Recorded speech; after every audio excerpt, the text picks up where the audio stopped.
Essa produção literária é o resultado desse percurso que procura aliar reflexão e aplicação de ideias ao cotidiano.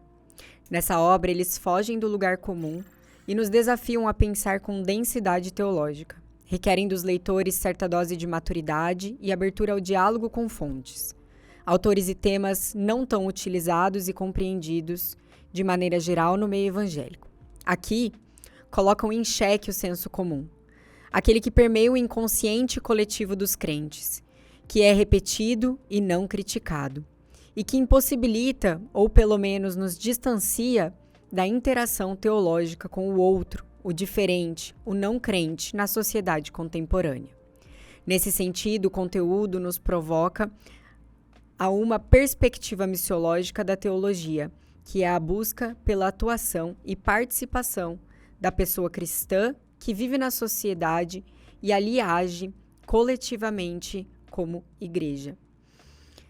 Essa é uma parte da apresentação feita pelo professor Marcos Horizon, a nossa obra, Uma Coincidência Inconformada, Pessoa, Sociedade e Igreja na Contemporaneidade. Jonathan, Felipe, eu não sei vocês, mas quando eu li essas palavras do Marcos, eu fiquei muito feliz.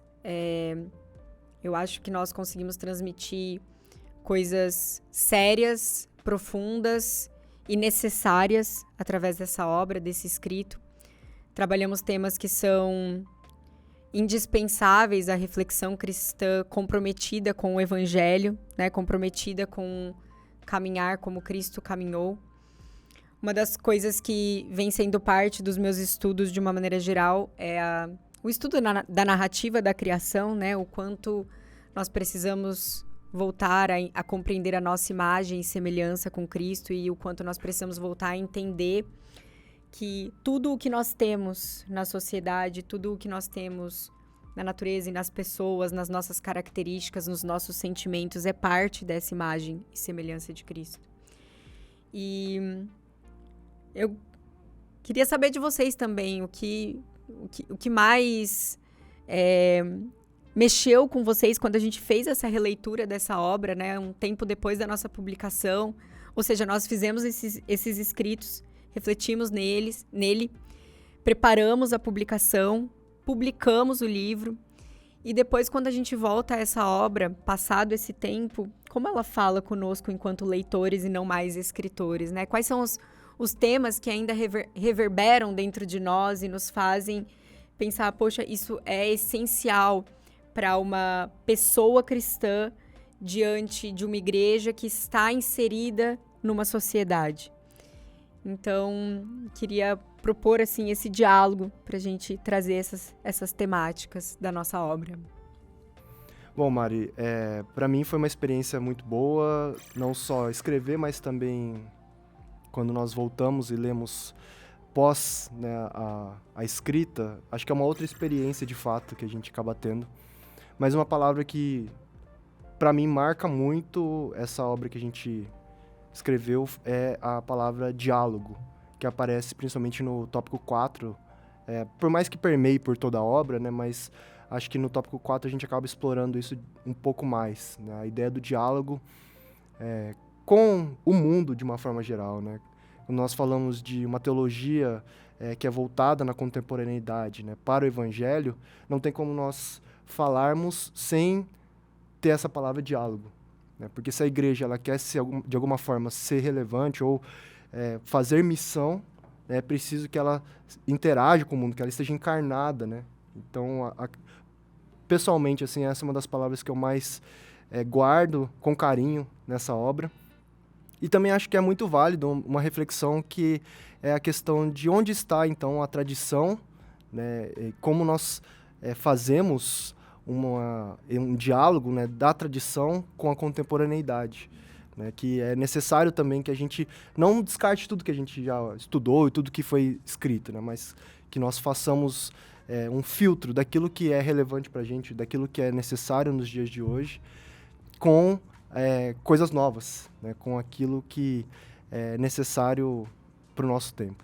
Então, pessoalmente, acho que essas duas palavras me marcam muito, né? A tradição, como fazer o diálogo da tradição com a sociedade ou com a contemporaneidade, e esse fazer teológico nos dias de hoje, né?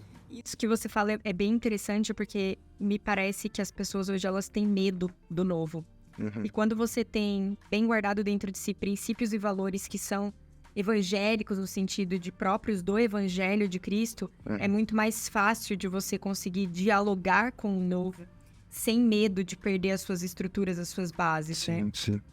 E entra muito a ideia que você falou do voltar a narrativa da criação, né, e descobrir um outro ponto que a gente fala do verdadeiro eu, né, essa dança que existe, né, entre o verdadeiro e o falso si mesmo, né, como a gente coloca. Uma coisa que eu queria destacar, e eu tô pensando enquanto vocês falam, pensando várias coisas, né, e uma delas é como foi legal a gente lançar livro juntos, né, e fazer isso como uma jornada mesmo, né, uma aventura, melhor dizendo, porque a jornada ela é solitária, a aventura você faz com amigos. Então, eu tive esse insight quando eu tive a incumbência de escrever e falei assim, mas eu não quero fazer isso sozinho. Então, isso não acontece muito. A maior parte do tempo eu quero fazer sozinho. E isso aqui eu não quis fazer sozinho, por alguma razão. E quando eu vi o resultado, e quando eu revejo esse resultado, eu revejo com muita alegria de que eu tive esse insight, de que eu fiz esse convite para vocês e de que vocês aceitaram. E de que essa reunião é uma reunião muito oportuna, né? A gente tem uma mulher escrevendo, a gente tem 2 homens escrevendo, mas esses homens são diferentes. Um vem de uma tradição japonesa, nipônica, o outro vem de um outro lugar também. É um presbiteriano, uma presbicostal, já transitou pelo mundo, e um cara da igreja Holiness, mas nós 3 fomos formados na mesma escola e eu fui professor de vocês 2. Então a nossa escola valoriza muito essa coisa da missão, da Missio Dei, né? E eu acho que esse livro tem um pouco dessa cara do que seria olhar para a Missio Dei na contemporaneidade. O que seriam ex-alunos formados numa escola que fala tanto da missão, escrevendo a partir dos seus olhares teológicos e experiências de vida, de fé e de ministério. Eu acho que esse livro é um pouco resultado disso. Essa é uma coisa. A outra coisa que eu também me alegro muito de a gente ter tido a chance de ter na nossa capa uma pintura do Antônio, porque ela representa muito, né, o abstrato multicolorido, complexo. Ele traduziria de uma outra forma, mas assim como eu vejo, mosaico, né? Então essa coisa que o Marcos escreveu e a Mari leu, né, eu acho que representa muito da cara de uma nova teologia, o que eu chamaria de uma nova teologia. Uma teologia madura, aberta ao diálogo com fontes, autores e temas que não são necessariamente utilizados de maneira geral no nosso meio, no meio evangélico, né? E essa abertura para o diálogo, para mim, ela é essencial para o fazer teológico. Ela é matéria-prima, é a gente chegar e dizer assim, olha, o nosso chão a gente sabe qual é, o nosso horizonte é Cristo.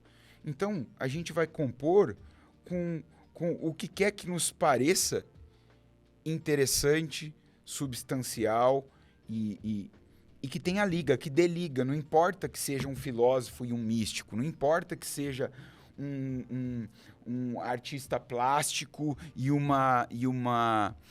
sei lá, uma psicanalista judia ateia. Sei lá, a gente fica muito preso a limites que, quando você olha para as escrituras, Paulo não estava, Filipe não estava, Jesus não estava, né? Então, ao mesmo tempo novo, mas ao mesmo tempo voltar-se para a nossa tradição e não ter vergonha nenhuma de sair para o diálogo, para a conversa e produzir alguma coisa a partir disso. Jonathan, só para finalizarmos, eu acho interessante isso que você trouxe. E enquanto você falava, eu fiquei pensando como esse livro ele ultrapassa gerações, tradições e qualquer outra coisa. Porque a gente tem aqui uma capa do Antônio Carlos, fundador da instituição FTSA, onde nos formamos e trabalhamos atualmente. Nós temos o Marcos, o Marcos foi seu professor também, né, na vida. Professor, meu mentor. O Marcos aqui prefaciando o nosso livro. Você, que idealizou essa obra e foi meu professor e do Felipe, como eu falei naquele dia, o Felipe concordou, né? No dia em que nós fizemos o coquetel de lançamento do livro, que de início olhar para você era algo assim inalcançável. Você pensava a teologia muito fora da caixa, muito fora dos limites. Você pensa a teologia assim. É como se você estivesse muito à frente do nosso tempo. E colocar tudo isso junto numa obra é ultrapassar todas as barreiras que a gente poderia de tempo, de tradição, de denominação, de pensar, de um diálogo comprometido com a teologia essencial, né, com as bases fundamentais da teologia cristã. E uma coisa que me encanta é que, apesar de uma pesquisa filosófica, de uma pesquisa histórica, de todo o comprometimento com essas partes da teologia que são essenciais, nós conseguimos traduzir isso de maneira muito didática e muito fácil de ser pensada, percebida e vivida pelos leitores. Esse livro é um livro para ser aplicável, não somente para ser refletido. Perfeito. Então, é um livro, assim, um verdadeiro manual para a nossa vida, independente do tempo em que ele esteja sendo lido. Bacana, é isso mesmo. Né, esperamos que você compre esse livro, leia, faça bom proveito e Deus abençoe a sua jornada, ou melhor, a sua aventura.